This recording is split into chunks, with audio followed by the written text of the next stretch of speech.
Reluctant Preppers provides educational awareness and commentary only. Opinions expressed do not constitute personalized financial advice. Viewers are encouraged to do their own research and seek qualified personal financial consultation before making investment decisions. Hey, Reluctant Preppers! If you haven't heard, we've already started our monthly 1-ounce U.S. Silver Eagle thank you gift to one active Patreon subscriber each month, signed by your host, Dunnigan Kaiser. And you don't want to miss out on that. Please help us grow by subscribing today at patreon.com/reluctantpreppers. As a responsible person with growing concerns for your privacy and personal liberty, you want to know where we're headed and what you can do about it. We ask the experts what you need to do to take prudent and responsible action to safeguard your family's wealth and well-being, and what basic first steps will help you to be aware and prepared. ReluctantPreppers.com. Welcome back, Reluctant Preppers. We are very glad to have this returning guest for a third interview. This is Dr. Edwin Vieira. He is a constitutional scholar and a widely requested speaker on topics relating to constitutional rights and responsibilities. We've had him talking about the Second Amendment, why it's so widely misunderstood, and it's been watered down to the point of almost unrecognizability by the way that we're thinking that people are living it out. Secondly, he talked to us about the loss of the state militias and the loss of our proper relationship with the government, namely that we, the people, are the government. And thirdly, we're having him back today to talk to us about how do we get out of this forest that we've gotten ourselves mired in, how do we reclaim our proper place and rights as sovereign individuals, and what responsibilities come with that. What is it necessary, for example, for us to reform and recreate the state militias, or what stands in the way and what would be necessary for that to happen? Dr. Vieira, thank you once again for joining us here on Reluctant Preppers. Well, it's my pleasure to be with you. So I've given the quick rundown on where we've been. If people haven't heard those interviews directly, they should look up Dr. Edwin Vieira on Reluctant Preppers. But if you could pick us up where we left off and talk to us about why we no longer have, you talked to us about the loss of the state militias, how they were kind of subsumed into the National Guard and so on, and how that was completely subverting the local state nature of them from the pre-constitutional and constitutional days. But where do we go? How do we get back to where we need to be? And what are the first steps that are necessary for that to be able to even be possible? Well, I think fundamentally it's a cultural problem, because if you look at the decline and eventual removal from active service of the constitutional militia, that was predicated in terms of action by individuals and then eventually by political authorities on a basic refusal by people to perform the necessary functions to maintain the militia. They simply lost interest, on the one hand, primarily because there was no fear of external invasion. The duties of the militia appeared to be burdensome without any necessary benefit. People were more interested in economic activities as opposed to what I would call defensive activities in their community. What we would call today, in many instances, prepping in our communities, although it's now it's done by individuals and private groups and not by some kind of organized public structure. And as a result of that, there was division in the community between a relatively small number of people who wanted to maintain something like the militia structures, large majority of people who essentially didn't want to be bothered.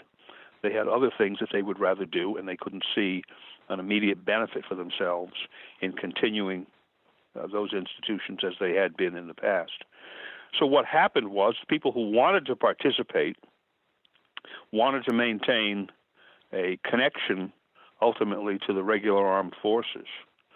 And they, over the course of several decades, especially after the Civil War, they were successful in having some new legislation passed in 1903 called the Dick Act, after Congressman Dick from Ohio, who was very prominent in National Guard activities, in having that remnant of people who had continued to participate in one way or another in these basically truncated, or in some instances even moribund, militia structures in their states to become what the statute called the National Guard. Now, the problem with that structure, if you look at the way that those statutes eventually developed, 1916 in particular, 1933, when they pretty much fleshed out the structure, the National Guard is actually an adjunct of the regular Army. It really doesn't arise under the militia clauses of the Constitution at all. It arises under Article 1, Section 10, Clause 3, that states no state may keep troops or ships of war in time of peace without the consent of Congress. Well, by passing these particular statutes, Congress gave mutual consent to the states to maintain these troops or ships of war, the National Guard, and the so-called naval militia. And that is primarily what we have today. National Guard, besides being an adjunct of the regular Army, it's also a voluntary organization. No one is required to join the National Guard. You sign an enlistment contract, typically speaking, which ties you up for so many years and has certain requirements that you have to fulfill. But the vast majority of people in the country are left entirely outside of the National Guard, or for that matter, the regular armed forces, because those are all voluntary organizations today. So what do in terms of maintaining this country with respect to certain problems that it may face? And that's what brings me to what I would say a comparison with the modern day culture of prepping, if you will. I don't like that word too much, but let's just use it because so many people do. And you ask yourself, well, today, what is prepping? For what is one prepping? Well, of course, natural disasters, the hurricane, the tornado, the flood, the earthquake, whatever that occurs in your vicinity, industrial accidents, technological failures. You might have chemical spills, failure of a nuclear power plant, breakdown of part of the electrical grid in this country. You think of some other areas for which people might be prepping, but probably are not. Usurpation of authority by corrupt or venal or dishonest public officials. Widespread police brutality and other misconduct. You can find numerous examples of that very easily on YouTube. Dishonest elections, fraudulent elections, those go on essentially every election cycle. Potential collapse of the monetary and banking systems in this country. It happened in 1932, 33. It certainly could happen again. And then the increasing possibility of major international conflicts, perhaps leading to war. So if you look at prepping in this country, that laundry list is something most people don't think about, but actually they should be, because they are certainly possibilities that are perhaps just as likely as natural disasters or industrial accidents. And then the next question is, well, for whom are the preppers prepping? For individuals, for families, for their neighborhoods, for communities, for localities, for states, for the nation as a whole? Well, primarily it's for individuals and their families and perhaps their friends and associates in their immediate neighborhoods, but it's not for the rest of that list, not for the larger community. And then what are they prepping to survive as? Well, most preppers are thinking about surviving as individuals and families that will be subject to whatever inconveniences some natural disaster will cause. Or they might be subject to the vicissitudes of long-time political economic upheavals, such as a monetary crisis, banking crisis, 1930s type depression. But in that case, they probably would not have an ability significantly to influence events or certainly to control them. Their preparation would only go so far. But do they consider preparing themselves to be citizens of a free state who benefit from the security of the rule of law, which they themselves provide? I would think very few preppers ever think about something like that. They certainly think about equipment, right? There's that old saying, logistics are not everything, but everything depends upon logistics. Most people are always asking that question, what do we need, right? How much food, how much necessary pharmaceuticals, this piece of equipment, that piece of equipment. Of course, you have the planners in Washington, the FEMA people, who are telling us, well, for individuals or families, have on hand that 3-day supply of food, water, your necessary medications, and maybe a few other consumable items that you might need on a regular basis. But we know that that's insufficient. Any kind of emergency that could be reasonably called an emergency will probably go on for more than 3 days. So FEMA doesn't know what it's talking about. And in any event, what FEMA says people should do, it doesn't back up with any mandatory requirement. There's no requirement in this country that people prepare, even at that minimal level, for these kinds of events, which we know occur, the natural disaster, the hurricane, the tornado, the earthquake. There's none of that. And if you think about it, equipment in the prepping community, you'd say, well, wait a minute, if we have a real disaster, don't we have to deal with something like standardization and interchangeability? I mean, there are going to be more people involved in this than myself and my immediate family and maybe my immediate neighbors. And there we run into a difficulty because, in my experience, certainly, preppers tend to be rather idiosyncratic in what they think may be necessary. I mean, sometimes they're misinformed. Sometimes they're kind of amateurish. Sometimes they suffer from tunnel vision, They're so focused on particular dangers that they tend to acquire only what's necessary for that vision that they have. I think of the gun people, Second Amendment people, right? They're usually well-stocked with firearms and ammunition and the various accoutrements that go along with that. But on the other hand, they're not necessarily well-stocked with enough of the other necessary supplies that they would need in these various scenarios. And then, of course, there's training. And I don't know how much training one can do in one's own family, but training should be something that covers a pretty wide spectrum of possible circumstances. And you can't train everyone to do everything, and you certainly have to train everyone to do something. So there's a whole problem there. We don't have really some standard in terms of preparation relating to training. And then discipline and governance. I mean, if we have one of these major breakdowns where we can anticipate that even the local police and emergency rescue people may not be capable of dealing with the situation, who is going to be in charge? Well, we may know in your own family who's going to be in charge. What about in your own neighborhood? What about in that little community in which you live that may not be able to get that 9/11 service because the electrical grid is going to go down? And what are the criteria for leadership positions? How are you going to determine among family and friends and neighbors and so forth who's going to take what role? And how's that going to be established? Right? How are those people going to be selected? Then, of course, you run into the question of the legal authority to act. Now, generally, whether you're talking about individuals or families or private groups, preppers have no specific legal authority that relates to some incident. They can do what individuals can do, but beyond that, they have no specific higher-level legal authority.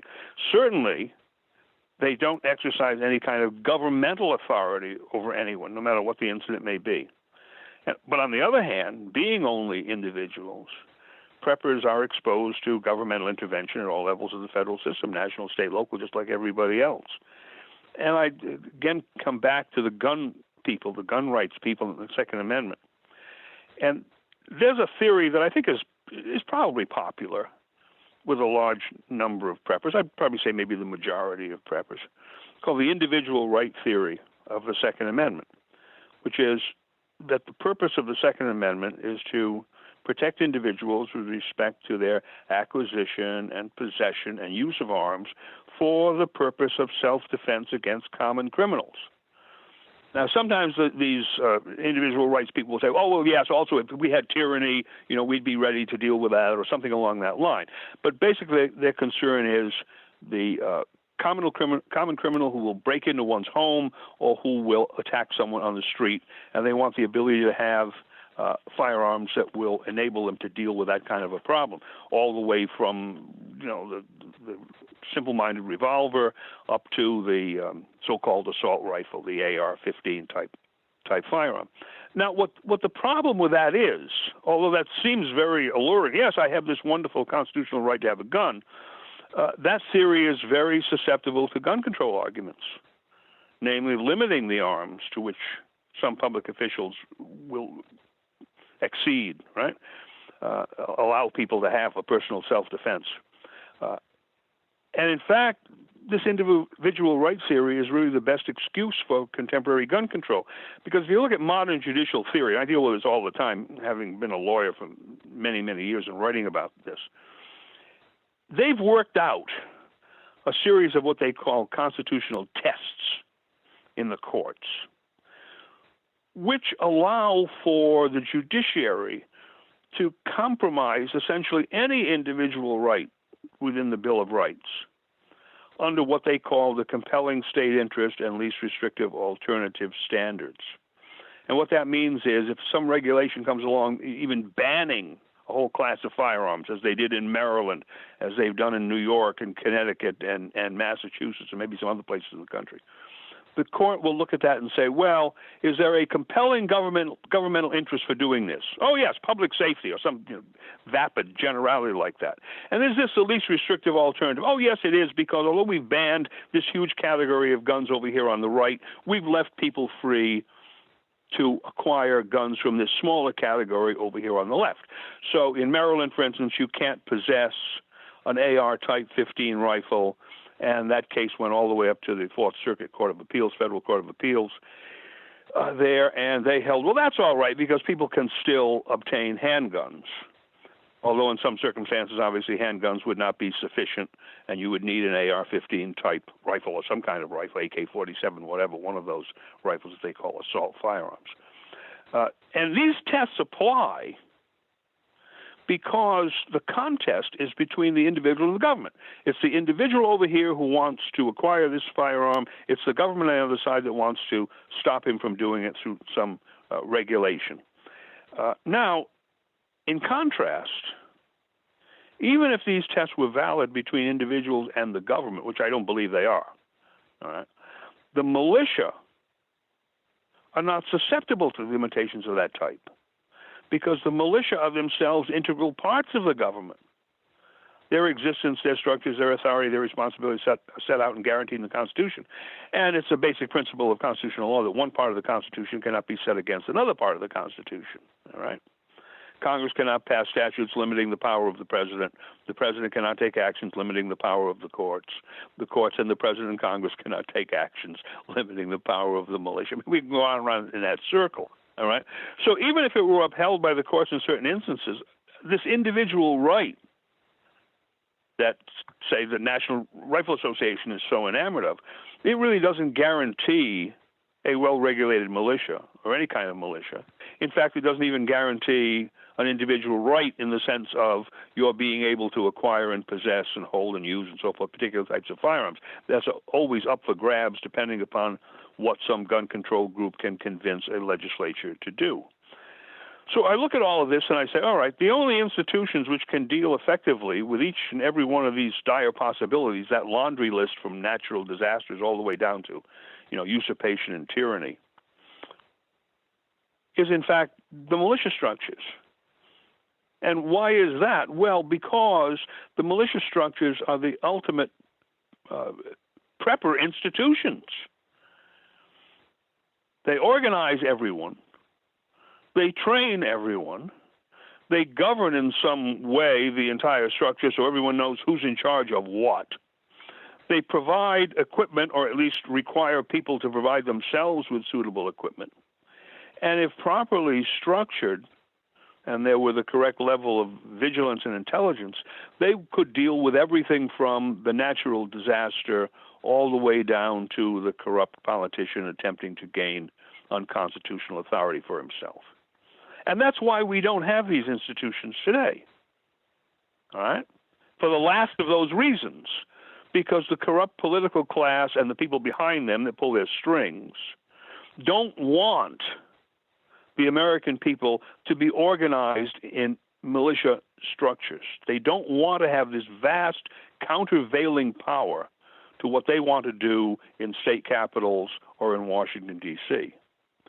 And going back to that Dick Act, which I mentioned earlier, 1903, on the face of it, it was sold on the basis that they were going to create this institution called the National Guard, and that would increase essentially military readiness.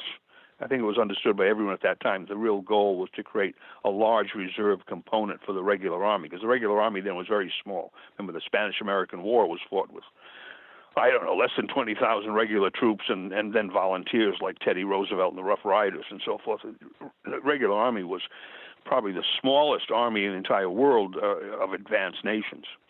So the idea that was sold on the surface was, well, we're going to create this thing called the National Guard, and that will enable us to have a large reserve for the Army, just in time for things like World War I. But I think the subtext was, by doing that, we're going to remove everyone else, all those people who won't volunteer for the National Guard, we're going to remove everyone else from participation in these militia structures. They are going to simply take themselves out of the equation, especially with respect to political involvement, because any militia structure worth its while starts being, it's localized to begin with. It's all done in your local communities and work your way up in terms of the command structure. And people participating in those kinds of institutions are going to exercise a certain amount of introspection about and vigilance about what's going on in their communities, especially what's going on in the political realm. And that will carry on into the higher levels, the state officials, the people that are sent to Congress, senators and representatives, eventually President of the United States, and so forth and so on. You're going to bring everyone into that process on a required basis. Right? The prepping at all these different levels will not be something that is left to the people who have a particular, maybe idiosyncratic interest in it, and leave everyone else aside, so that when the real calamity strikes, even the ones who are prepared will not be prepared. I mean, you think about it, you might have not 3 days, but 3 weeks, or 3 months, or maybe a year's worth of food and medication and so forth put away. You think if the electric grid goes down, that's going to be enough? Especially when, in your community, you and maybe a dozen other people are the only ones that are prepared that way, and the zombie apocalypse is going on around you, where everyone else is trying to scrounge as much food and medication as they can from wherever they can find it. And the economic system, the transportation system, the production system, distribution system has pretty much broken down. Now, the militia structure would require everyone, and typically from 16 on up until you become too old to perform any function, to play some role in a large-scale national prepping operation.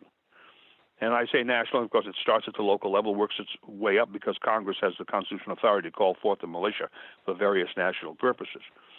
And that would include everything we've been talking about.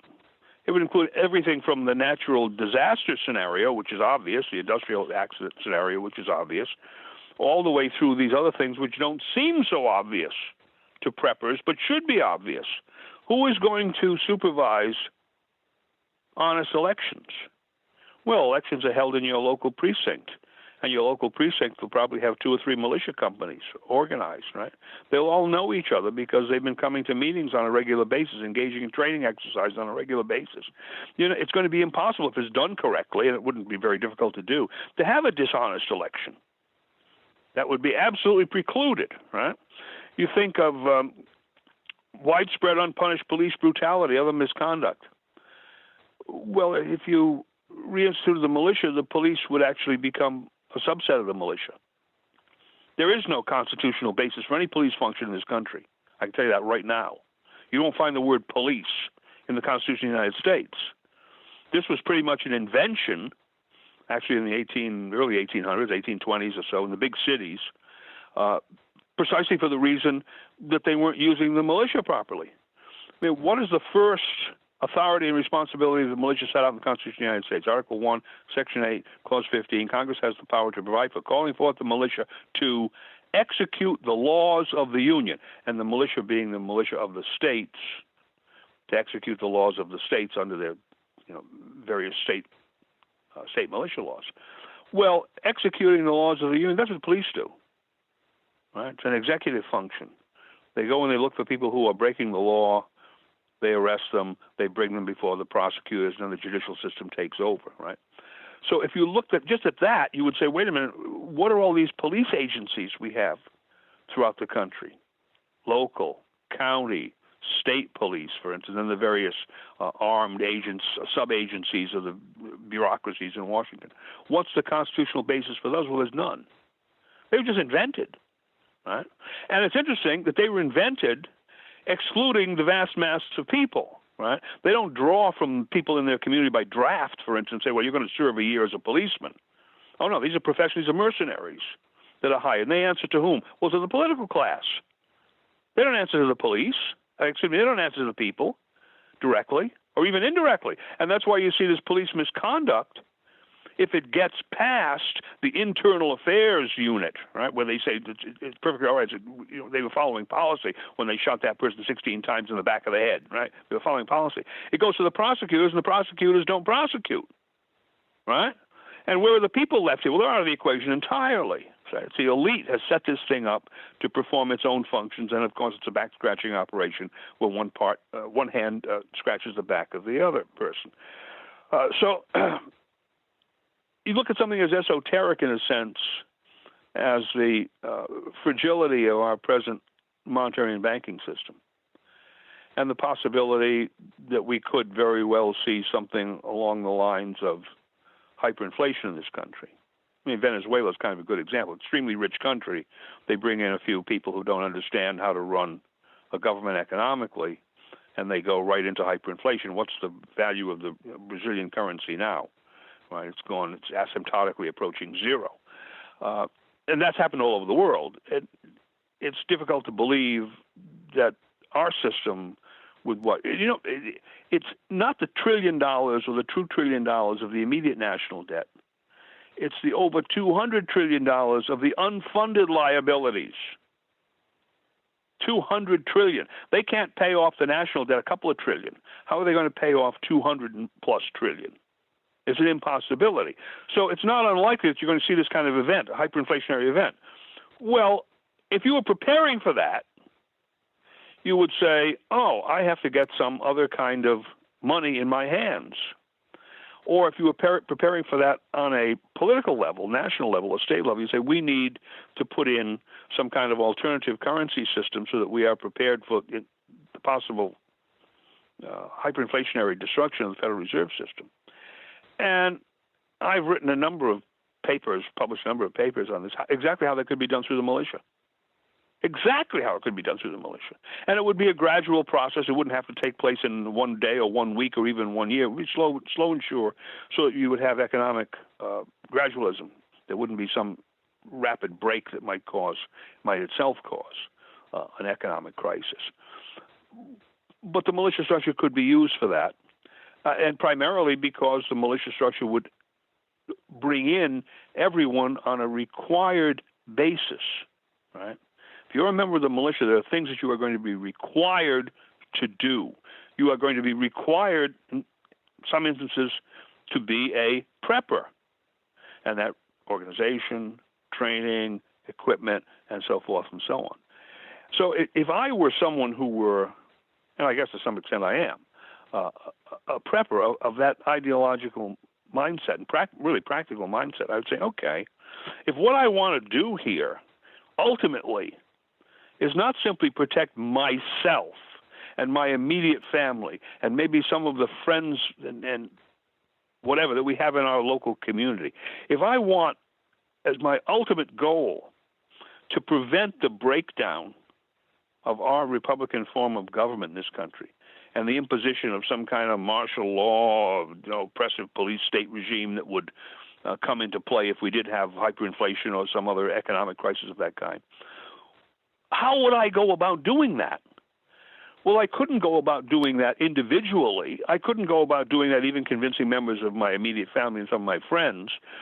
I would have to go about doing that by working for the reinstitution, the renaissance, if you will, the rebirth of the specific institutions in the Constitution which were put there for that purpose. They were put there for the purpose of maintaining sovereignty in the hands of the people as a whole, not in the hands of some clique of politicians, certainly not in the hands of some people hiding behind the politicians and pulling their strings, right, the big corporate and international interests. And that's why the militia isn't here, because we have this conflict. This conflict always arises through history in political systems, right, between the elite in control or something approaching popular control. And the popular control mechanism is the militia structure, the militia of the several states, and then the militia when they be called into the service of the United States. Why? You go back to the doctrine of sovereignty. Sovereignty has two aspects, in a republic at least. We're talking about a republican form of government, which is the constitutional terminology. Sovereignty is in the people, not in any political class or economic class or God knows, some shadowy figures working in the background of some bureaucracy. Sovereignty is in the hands of the people. And that sovereignty is exercised in two ways. Usually a simple-minded way, by the selection of representatives to serve in various governmental structures that the people have created. Go back to the Declaration of Independence, the right to alter or abolish government when it no longer performs its function and set up some new government that will do so. That's what they did. They created these structures, and they said, we're going to send representatives there because direct democracy is really unworkable in a large community, large country. You simply can't get people together to vote on every issue like a New England town meeting, in the late 1700s. That's number one.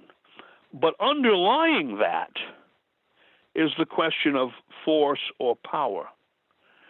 The sovereign in any society is that person or group that exercises the supreme force in that community. Government is not eloquence. Government is force. The laws ultimately look to the bad man. They don't look to the good man. The laws assume that the vast number of people will simply obey the laws out of patriotism or common sense or sense of responsibility or whatever it might be. But it's directed to the bad man who will not obey the law and has to be forced to obey the law or has to be penalized for having disobeyed the law. All right? And where is that ultimate force supposed to reside in a republic? Well, it resides in the people who are the sovereigns. That is the militia structure. The total organization of the community to wield that level of force necessary to control the political system. And through that, of course, you control the economic system to a large extent, you control the social structure, and you, in fact, control cultural developments. And I like to think of prepping in this sense. It's a cultural thing. That's what I said at the beginning. I mean, people are looking at this not as, let's say, Republicans or Democrats or, whatever, the political categories. It's a culture of self-reliance, the ability to look ahead, foresight, if you will, insight as to what we'll need to do under certain circumstances, and responsibility. Responsibility for your own survival, for your family, sometimes for your friends and neighbors. And that, of course, is the basic principle of the militia structure. It takes all of those things into consideration and says, well, we're not going to operate solely on the basis of, personal responsibility here. We're going to command that everyone in the community fulfill some function of these institutions, because as a member of the community and obtaining all the benefits that the community provides to you, you have a duty to provide some benefit of your own back to the community. So instead of universal basic income, it's universal basic prepping. Well, yes, that's right, and I mean, because this system has always been one that is, I hate to use the word capitalistic, because every society that goes forward is capitalistic, right? You save a little, you don't consume everything, you save a little, you put it into better tools and technology, and therefore you advance the standard of living. But say market society, free market society, whatever term you want to use. Personal ownership of property, property rights, I go on and on with the various rubrics that are used. But that was the basis of American society from the earliest colonial days, going back into the 1600s there, right? And along come these structures called the militia, and initially their purpose was one of self-defense. They're going to defend against the Indians, they're going to defend against the French, to a certain extent the Spanish, pirates. I mean, they had pirates in the Carolinas and Virginia and Georgia and so forth during the 1700s. You can find many of the militia statutes actually talking about this, how the militia would be called out to deal with pirates. All right, but that was the first consideration. And then you see developing beyond the quasi-military or military activities, various other activities that we would call, social welfare. And today it would be the police, the fire, you go down all the emergency services. Many of the social services could be performed by the militia, and they would be performed better by the militia in local communities than they're performed by these various bureaucratic agencies at the county and state level. Child Protective Services is one I like to mention because I've had litigation problems with those people in the past. That would be much better done if it were a militia-run operation. Why? Because people in those communities obviously have, in any particular community, obviously have more concern for their community than some outsider. That's number one. And number two, they know each other. All right. One would hope. I mean, that's a cultural thing. See, today we have this atomization of individuals and families. There are people who are living on one side of Main Street, and they don't know the families that are living across on the other side of Main Street. How can you expect that kind of a broken up, atomistic community, or a community broken up into atomistic individuals and nuclear families? How can you expect them to coalesce to deal with a really long-standing crisis? And I'm not talking about the hurricane that comes through and does a little bit of damage. We've had more damage the last few years than normal, I suppose. But you imagine something like a major portion of the electric grid going down and what the consequences of that would be in this society, which depends to such an extent on electricity. Would people be able to cope with that? Well, it strikes me to be very unlikely. Maybe some real preppers would, but they've been prepping for themselves and their own families, not for the neighborhood, not for the community. So everyone else is on his own, her own, whatever, looking for assistance coming from where? Coming from outside, coming from FEMA. FEMA, those people who told you that 3 days' worth of food and water is sufficient. I mean, you look at this as a joke. And it's unfortunate because if there are these occurrences for which people are prepping, these very, very serious occurrences, you're going to have major social and political upheavals, besides the economic problems, obviously, right? Natural disaster, tornado comes through, destroys the community, red flood or whatever, because you've got economic problems. But then you will have social and political problems. And the natural reaction of the type of politicians that we have in power today is to impose draconian top-down control. Right? We're going to bring in the police. We're going to bring in the National Guard. If necessary, we're going to bring in God knows what, the Army. Perhaps if it were nationwide, the whole electric grid went down, probably that'd be the only thing they could do, that they would think that they could do. All right? And so if we look at that, we say, well, the country really is not prepared. Even the preppers are not prepared. I mean, they might be prepared in some instances in which they didn't have to face the possibility of all of those neighbors whom they don't know and who are not prepared coming after what they have prepared, if you know what I mean, right? The riot type situation. So we're totally unprepared in that sense. And the reason we are, ultimately, is because the structures that were designed to bring everyone into organizational activity aimed at whatever dangers the community would face have been, I was going to say allowed to become moribund. No, they were stabbed in the back. And they were stabbed in the back for the basic reason that the people are always stabbed in the back. Because the political elites and the economic elites behind the political elites wanted to remove the people from decision-making control in the government. It's as simple as that. And they realized way back when that ultimately the militia was the real danger to them. Because if you had people organized that way, they would definitely be sticking their nose in politics to a degree that the political elites and the economic elites didn't want them to. So what has happened is the political and economic elites have put the whole country into this extremely dangerous situation, where, in my view, even the preppers, unless you're a millionaire, right, you can really afford to create some kind of an underground shelter for yourself that keep you in food, medicine, and so forth for 10 years, unless you're one of that very small group, when a major breakdown occurs, you're going to be in as much trouble, maybe a different kind of trouble, but you're going to be in as much trouble as everybody else. especially because there won't be other people to whom you can turn as it were, allies in this. Oh, you may know some other preppers in your area. Yeah, they get together every now and then, but they're few and far between, and they also don't all live within, half a mile of each other, unless they're way out in rural Montana, somewhere, Idaho. And they are going to be the targets of these people who have not prepared. They may even be the targets of the government. I mean, you look at some of these executive orders that keep being renewed. I think even Trump renewed the one that Obama had put out, which gives the government gives the President of the United States ostensibly the power to prevent hoarding.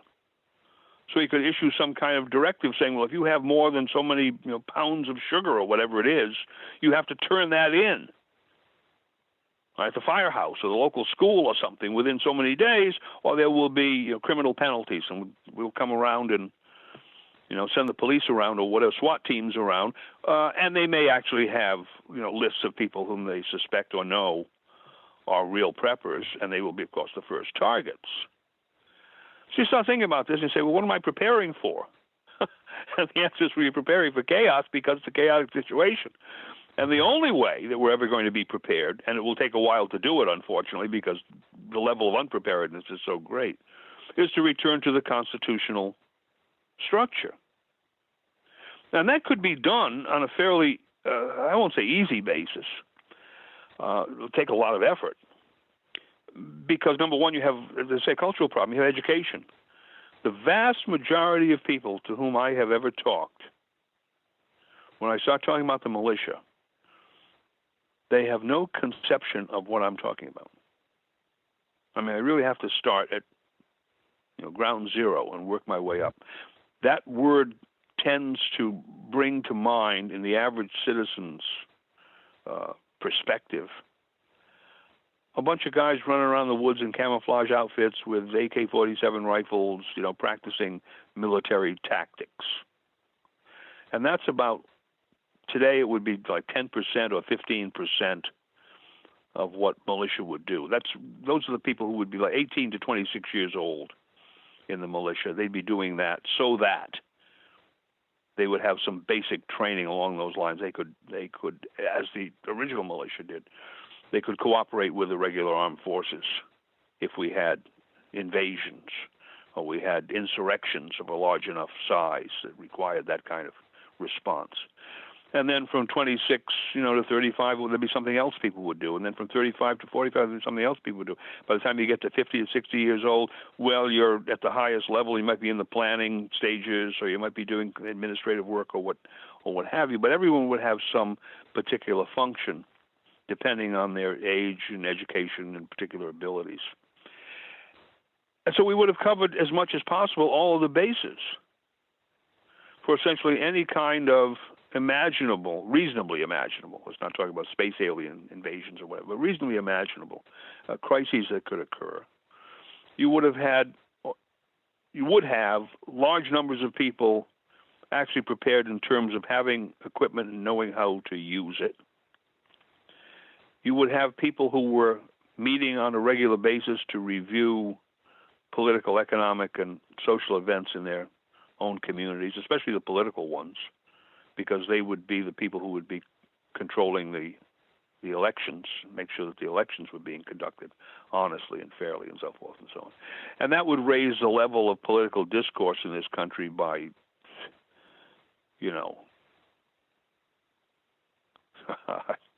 I can't even think of the measuring scale that would be used. I mean, demagogues would no longer find it easy to become political figures.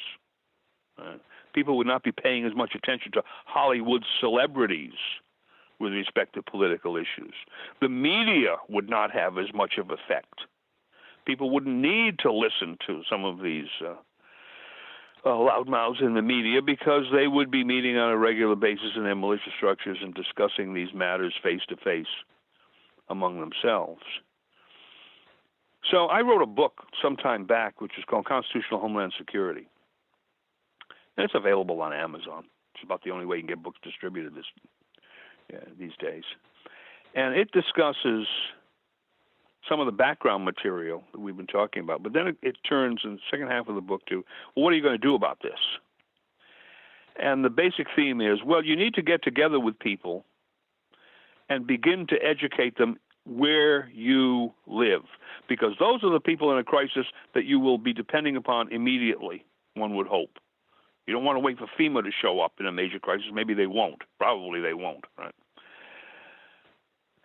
And the first point was, we're going to sit down with these people and begin to discuss the things we've been talking about and convince them that action needs to be taken. And that action is taken at two levels. Number one, what are we going to do in our neighborhood, in our community, in preparation for these type of events that we see as likely?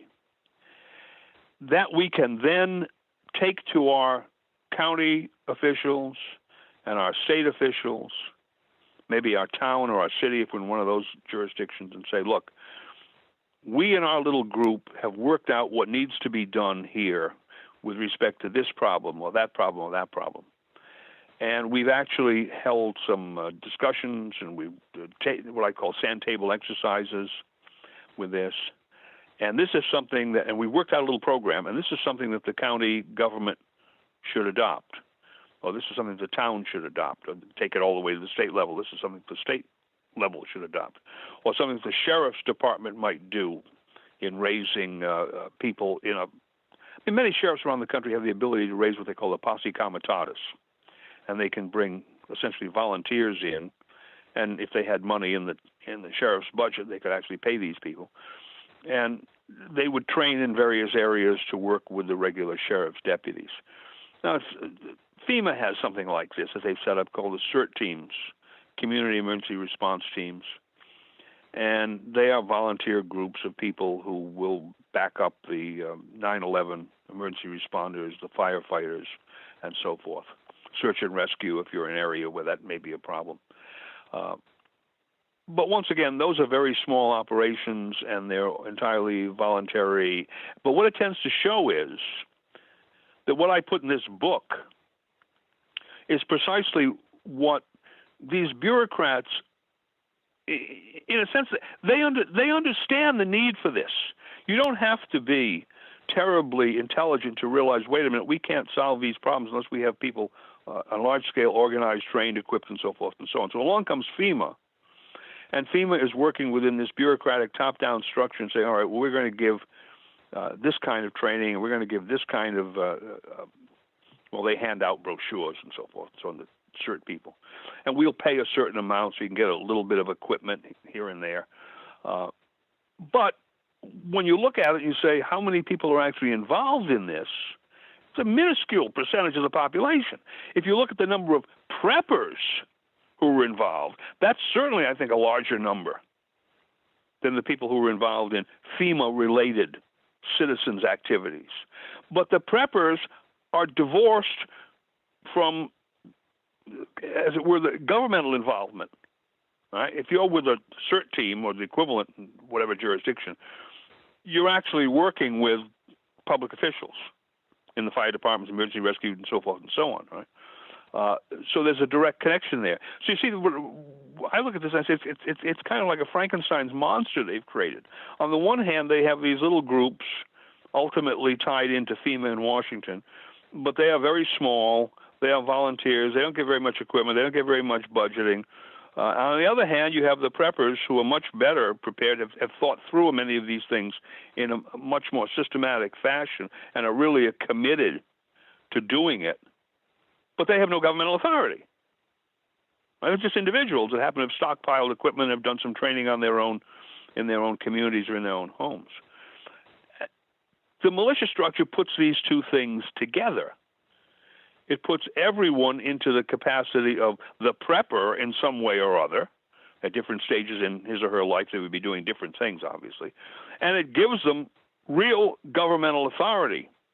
Actually, much more authority than FEMA would have. We wouldn't have a FEMA. We wouldn't need a FEMA. Be no necessity for FEMA under these circumstances. There'd be no necessity for any of these high-level state emergency management, little FEMAs. We have them in Virginia. We probably have them in your state as well. There'd be no necessity for that. That would all be handled by the militia. And The day-to-day control would not be in Washington, D.C., or in some state capital under the control of a bureaucratic agency of one form or another. It would be under the control, supervision, vigilance, and so forth of the people in the locality. All right? You think of the county, the town, the city, and then even those would be broken up into, say, in the county where I live, it's broken up in precincts, all right, which they've done for the convenience of voting. But that would be fine. Precinct broken up for the convenience of the militia. You have militia company A, militia company B, militia company C in these various precincts. And that would work out very nicely for the honest elections, because the militia company in precinct A would control that election in precinct A, and on we go. And the whole thing would be a logical structure that would be built in the correct manner. You know, what I think of the pyramid. You look at the typical pyramid, the one on the back of the dollar bill, Federal Reserve note. And you have the all-seeing eye at the top. Well, that's Washington, D.C. And then in the middle you have the state governments, and then way at the base you have the hoi polloi, the average American ma and pa kettle down there. And most people, when they look at one of these pyramids, governmental organizations, they say, well, the real power is up here at the top, in the apex. That's where the real power is. And then below, there's a little less power in the states, and below the states, there's localities, they have less power. And there's the people at the bottom, they have essentially no power. But if you think about a pyramid as a structure, the strength of the pyramid is in the base, not in the apex. If the base doesn't hold together, if the base doesn't hold the rest of it up, the thing collapses. Right? And that's, in fact, the way a Republican form of government is supposed to function. That's what the Declaration of Independence tells us. It's that base of the pyramid. It's the people who are in control. And then they create these other levels with less and less power going to the apex. A narrower range of abilities to control economic and other events the further you get towards the apex. The real power resides in the base. Well, the real power cannot reside in the base without organization, equipment, training, and the recognition of governmental authority. That's the militia. Organization, everybody, equipment, training, and the recognition of governmental authority. And we don't have any of that today, whether we look at it on the FEMA side, where FEMA is providing this minimal amount of organization and training, or we look on the individual side, the private group, the preppers, who are much more advanced, but they don't have that governmental authority. All right, we got to put the two. We have to put the two together. And as I say, I've written this book, Constitutional Homeland Security, and what it tries to do is to show people how to do both at once. Get together locally, work out your own local solutions to potential problems, and then. And that would be useful no matter what happens, right? Now you've accomplished something that you don't already have. You're not a bunch of isolated preppers. And then you take what you've done, and you take that to whichever political jurisdiction you think you can convince to do something along those lines. It might be the sheriff, because he's looking for some kind of volunteers to help him. It might be the county council. I mean, where I am in Virginia, our counties have not really autonomy, but they have a great deal of ability to structure their own emergency response plans. They get a basic outline coming out of Richmond, coming out of the capital, which is from FEMA ultimately, and then that goes down to the county level, the town level, and the Board of Supervisors here. They have the ability to add to, or amend, or whatever the basic plan. So they might be someone. It's possible if you have some people who are suitable, ideologically suitable, in the state legislature or maybe in the governor's office, you take this to them and you say, listen, this is what we need to do. Let's get a piece of legislation drafted. We don't have to do the whole thing at this point in time, but let's get the first steps done here. Let's regularize, coming out of the state capital, some kind of militia-type structure down there in the counties and the towns so that we will have a higher level of preparedness at the local level, which we do not have now. Something better than the 3 days of food and water. All right? Now, so I lay this all out, and I think it's all doable because this is the way that political action groups and special interest groups work. They decide at their own level what they want to have done for their benefit, and then they go to whatever jurisdiction they think can do it for them and get an ordinance or a statute or whatever enacted, executive order, whatever it is enacted. But this is really not a special interest group operation unless you treat the entire American people as a special interest group, all right? This is everyone who has a stake in this, because certainly a disaster along the lines of a major breakdown in the electric grid is going to have economic, social, and political consequences that very hard for us to foresee. I mean, they would be horrendous. Right? Everyone is going to be involved in this one way or the other. So we all have a stake in the proposition. And the thing that always worries me is the other side of this coin is the free rider. Right? This is the person who says, okay, I don't have to do anything because other people are doing it. Right? There are 20 people in my neighborhood, 20 families in my neighborhood, and 11 of them, 12 of them are doing this, and so the rest of us, we can just sit back and do nothing, and these other people will accomplish that, and then we'll get the benefit without putting in any of the effort. And that brings me back again to the fundamental point of the militia. The militia was never voluntary. The militia was compulsory. When you were usually 16, 15 in Massachusetts, for instance, when you were 16 years old, you lived in the community, or you came into the community, you became within 30 days a member of the militia, and then thereafter you were subject to whatever the requirements were. And that was a recognition of your duty to the community, as well as the community's duty to you. I mean, this structure was being built up not just to build up a structure, but to protect the whole community. But if you think about it for a second, you're in the militia, what might you be called upon to do? Well, you might be called upon to go out and fight in a battle. Right? You might be called upon, and many were, to put your life or your limbs, your future health or absence of health, on the line to defend that community. So that's why I bring it back to this cultural point. It's a real cultural problem that we have in this country, right? This concept of, do I have a duty to the community in which I live?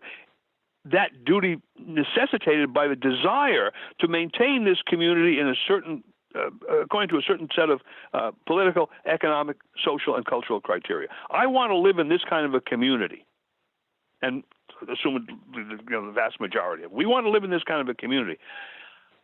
How can we maintain this for our own benefit unless we perform these functions?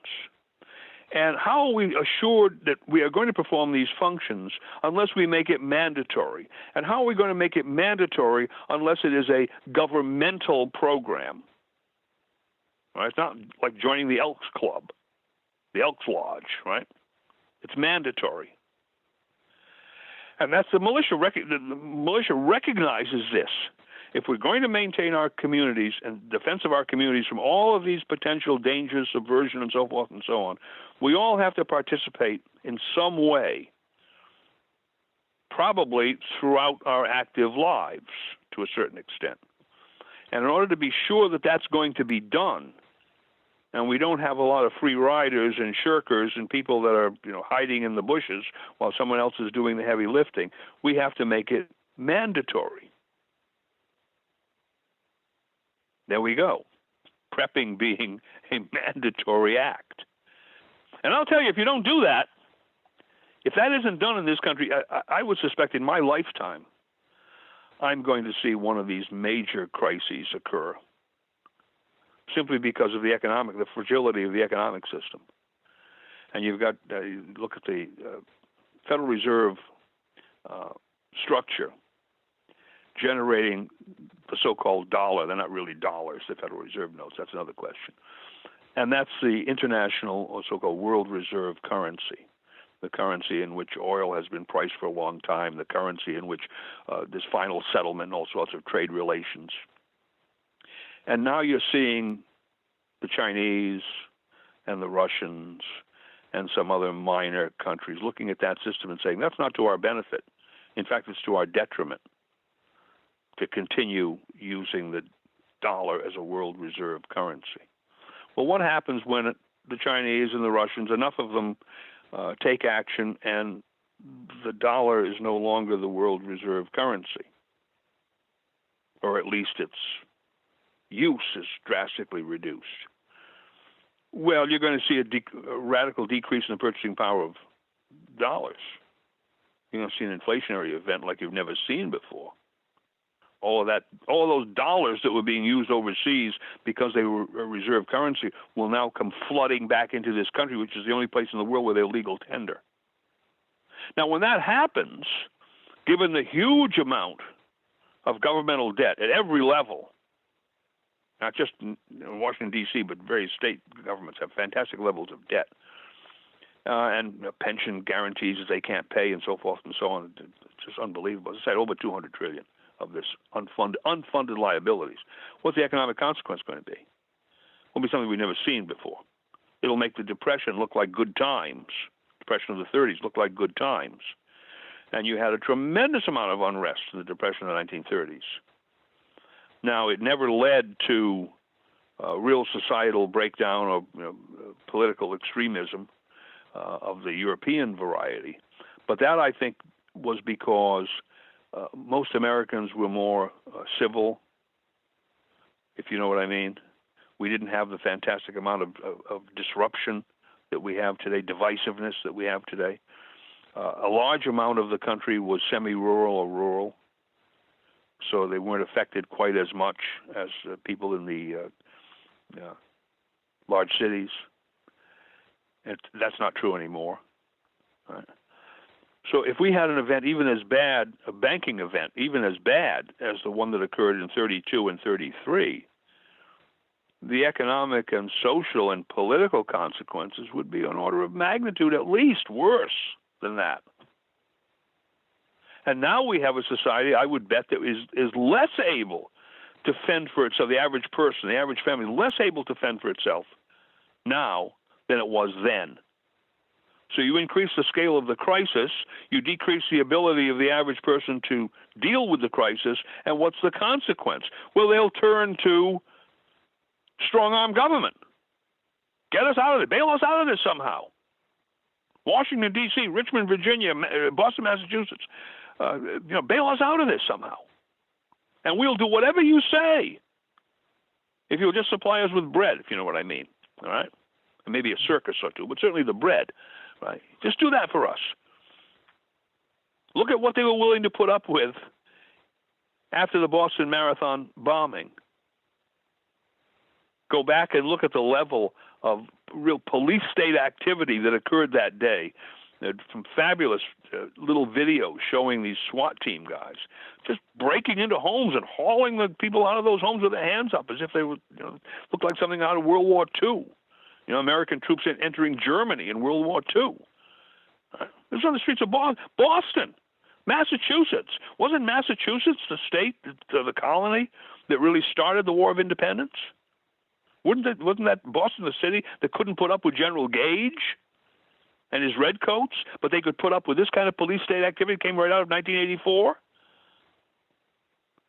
So you see, we're in a much worse position now than we were then. And I mean then, the 1930s. But on the other hand, we have this group of people that we've been talking about as preppers. They see some of what needs to be done. They're just looking at it in microcosm. What needs to be done for them, for their families, maybe for their neighborhoods, maybe for their little communities, right? Especially if they're rural. They need to start looking at this in macrocosm. If they want to maintain themselves in what amounts to the Republican form of government that our Constitution foresaw and provided for, then they're going to have to begin to do some prepping on this other level. And it happens to work out perfectly because the prepping they're doing now has prepared them ideologically and practically speaking for what they need to do if they were members of some little militia unit. Little militia companies were like 50 people, 50 to 100 people. So we're talking about a relatively small neighborhood. Right? You had maybe 2 adults, 3 adults, might have a couple of adult children, 16 years old and up, right? So you might have 4 people in a family.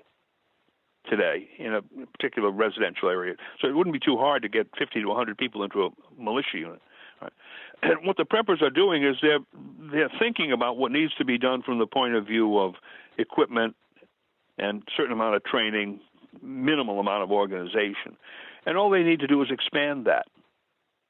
Take that mindset and take it over this next line and see what they need to do in order to resuscitate a militia unit where they live, and then generalize from that.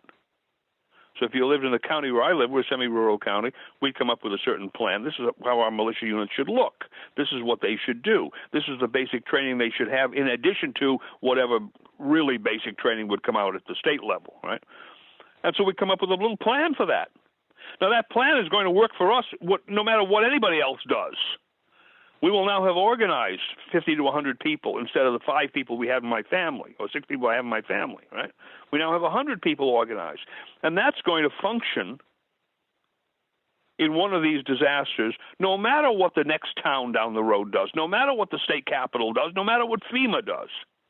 But then we take that plan and we go to our political jurisdiction where we think we can begin to sell this kind of an idea, and we try to put the bee in the bonnet of that member of the Board of Supervisors, that sheriff, that state representative, state government representative, or state senator, right, whatever you would have, delegate. We would call them delegates here in Virginia.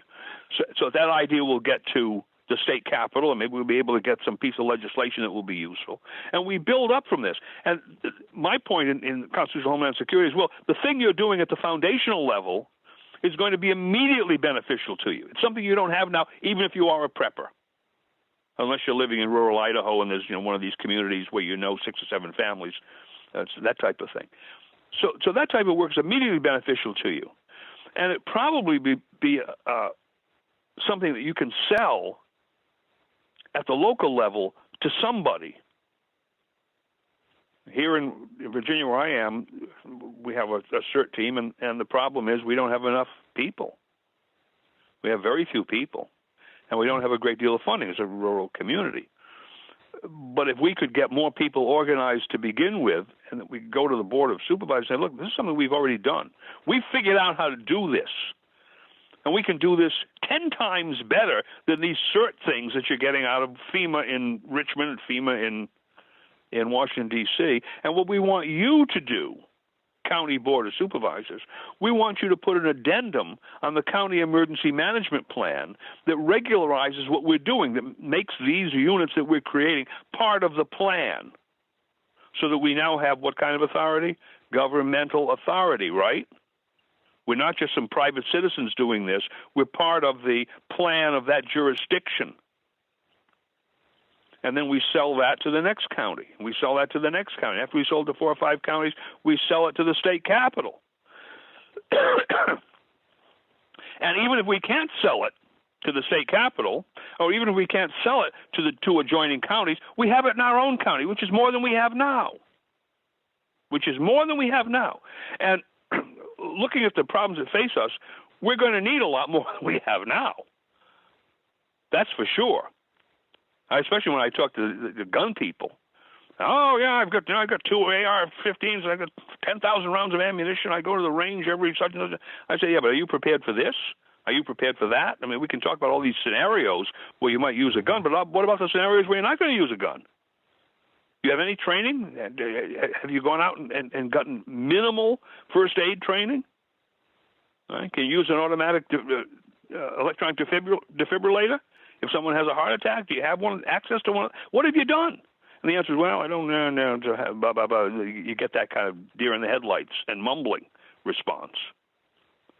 Now, if they were in the militia from the time that they were 16 years old on, that's the kind of training they'd initially be getting, right? That everyone would be getting. There would be no one in your community who didn't know basic emergency first aid, or at least enough of that to know whom to call to deal with a situation that couldn't be dealt with right then and there,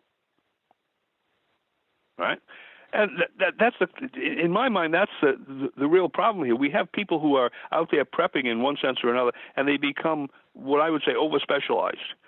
The guys that can build an AR-15 from scratch, make their own ammunition better than the ammunition companies do. They have all sorts of field craft. But when it comes to some of this other stuff that would be probably more necessary, well, they're just as ill-prepared as your average suburban family. Well, Dr. Vieira, you've brought us through. We can certainly see the light at the end of the tunnel now. There's a lot more questions, as you've alluded to, that we need to get into in a future session. You've helped us with a lot of the cultural problem. We do want to circle back with you on a next time about how much of this is just self-imposed abdication on the part of basically fallen human nature bringing us to laziness, and we want to be those. Everybody wants to be those freeloaders. Maybe not everybody, but 99%. How much of that is by design, a calculated design of the elite, and how much is self-imposed? Also, do we have any examples in our modern world which has not given up this model of dispersed, universally distributed power? A couple ideas come to mind as far as Israeli bomb shelters and Swiss people who have been in the armed forces and have to retain automatic weapons or that sort of thing. Also, if we'll talk about, I guess, what you're talking about on the cultural side is, for example, one of the most number one popular authors and speakers, Jordan Peterson, talking about discipline, freedom, and responsibility. He's striking a nerve in the modern world with the younger generation, and frankly of all ages, people who haven't been hearing for a long time the call to responsibility and how that leads to freedom. And then also that idea of modern weapon systems, have we completely outmoded compared to the colonial days when a individual could own a rifle that's or even superior in some cases to that of the regular army infantryman. Now the modern weapon systems, do they completely, supersede anything that could be realistically marshaled by the local people? So as far as preventing despotism, that sort of thing. So there's just way more than we can shake a militia at tonight. But I just am eternally grateful to you. Our guests, our viewers have been asking for your return and holding their breath, waiting for this episode. And it looks like there's going to be more to come. So we're just delighted for you joining us here again on Reluctant Preppers. Well, I thank you for the opportunity.